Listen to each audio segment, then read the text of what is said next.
Welcome to session 2, week 2 of our CrossFit studies. Hope you really enjoyed last week's. I know there was some sound issues. We hope that we got those ironed out, but please keep the feedback coming. If there's any other things that we can do to make this a better experience for you, other than replacing me, then we'll do that.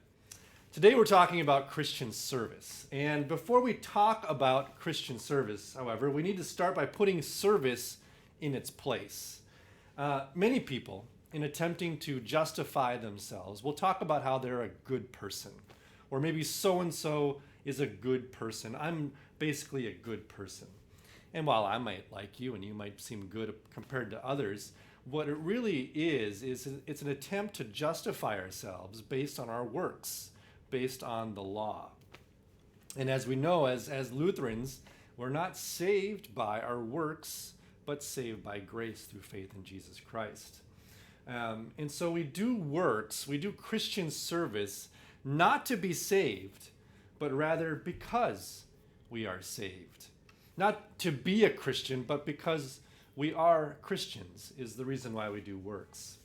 So if you have your Bibles and you want to open up to Romans 12 verses 1 and 2, I just want to share these and talk about them a little bit with you. Paul writes here in Romans 12, "Therefore I urge you, brothers, in view of God's mercy, to offer your bodies as living sacrifices, holy and pleasing to God. This is your spiritual act of worship.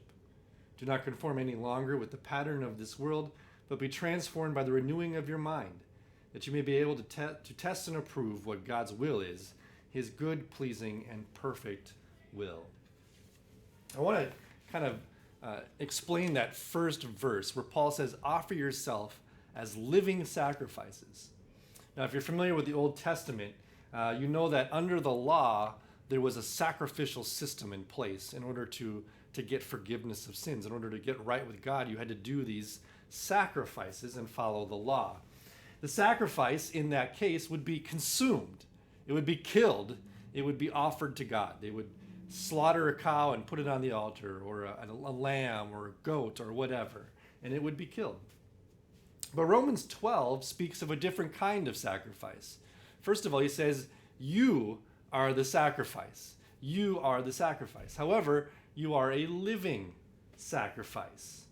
So we offer our very selves, but we don't offer our very selves to God. As theologian Steve Paulson says, the sacrifice takes an entirely new direction. Before Christ's arrival, the direction of sacrifice was from the sinner to God. It was a vertical sacrifice.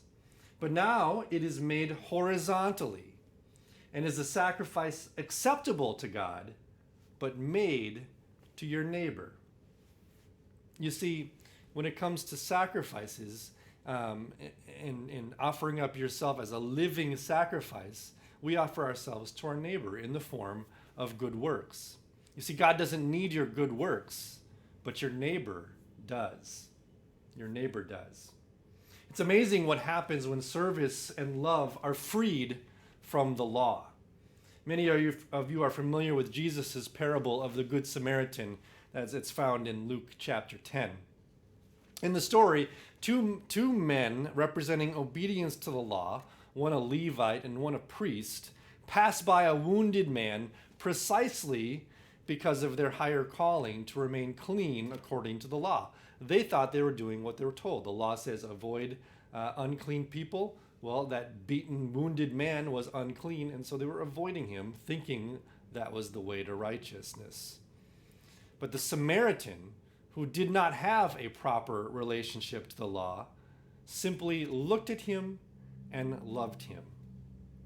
The Samaritan, who wasn't bound by what the law was saying, was free then to serve that neighbor in need. He was the good neighbor. And he wasn't good because he loved. No, he was good and so loved apart from the law. So we love and serve because our faith compels us to. Oh, it is a living, busy, active, mighty thing, this faith.